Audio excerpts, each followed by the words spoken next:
सभी श्रोताओं का रामायण की कथा में हार्दिक स्वागत, अभिनंदन।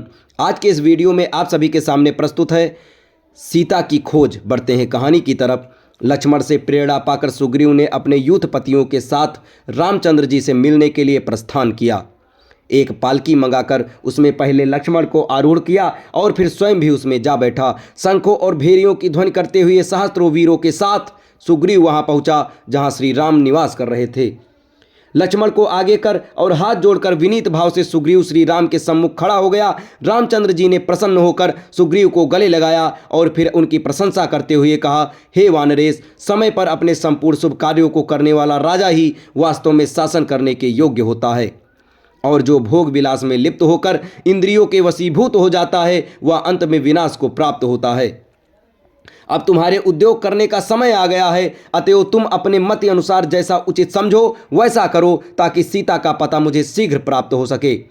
श्री राम के नीति युक्त वचन सुनकर सुग्रीव ने कहा, हे प्रभु, मैं तो आपका अकिंचन दास हूँ, मैं आपके उपकार को कभी नहीं भूल सकता। जनक नंदिनी की शीघ्र खोज करवाने के उद्देश्य से मैं इन सहस्त्र वानर यूसपतियों को लेकर यहाँ उपस्थित हुआ हूँ।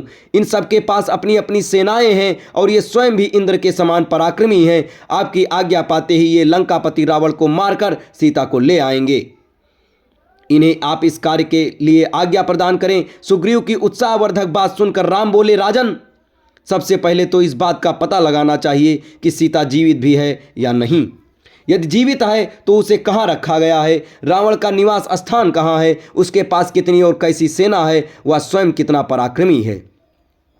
इस समस्त बातों के ज्ञात हो जाने पर ही आगे की योजना पर विचार किया जाएगा। यह कार्य ऐसा है जिसे ना मैं कर सकता हूं और ना ही लक्ष्मण, केवल तुम ही अपनी सेना के द्वारा करवा सकते हो। राम के वचन सुनकर सुग्रीव ने अपने यूथपतियों को बुलाकर आज्ञा दी, हे वीर महारथियों, अब मेरी लाज और श्री रामचंद्र जी का जीवन तुम लोगों के हाथ में है।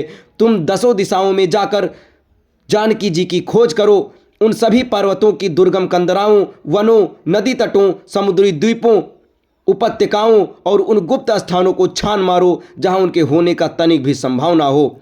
आकाश, पाताल, भूमंडल का कोई भी स्थान छिपा नहीं रहना चाहिए। 1 मास के अंदर जानकी जी का पता मिल जाना चाहिए। यदि इस अवधि में उनका पता ना लगा सके तो स्वयं का वध हुआ समझो। इस तरह की आज्ञा देकर सभी सेनाओं को रवाना कर दिया गया। अब आगे क्या होता है इसकी कहानी आपको अगले वीडियो में बताई जाएगी। तब तक हमारे साथ बने रहें। जय हिंद, जय भारत, जय श्री राम।